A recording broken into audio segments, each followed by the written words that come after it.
अस्सलाम वालेकुम ख़वातीन व हज़रात। आज की सबसे बड़ी और अहम ख़बर से आपको आगाह करते चलें कि मुल्क पाकिस्तान में एक अफसोसनाक ख़बर आ गई है।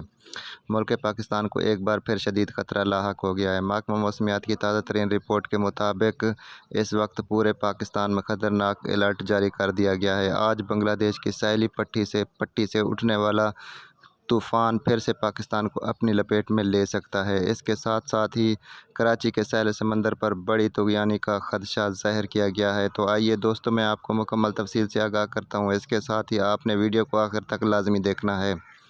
इससे पहले वीडियो को लाइक करके चैनल को सब्सक्राइब कर दें और साथ खड़े बेल आइकन को प्रेस कर दें ताकि इस तरह की खबरों का नोटिफिकेशन आपको बर वक्त बआसानी मिलता रहे। तो जी हाँ दोस्तों, इस वक्त पूरा पाकिस्तान ख़ास तौर पर जनूबी पंजाब का ज़िला डेरा गाजी खान और ज़िला राजनपुर शदीद सैलाब की जद में है और इसके साथ साथ शदीद बारिशों का सिलसिला एक बार फिर से शुरू होने से बहुत सारे नुकसान का खदशा ज़ाहिर किया गया है।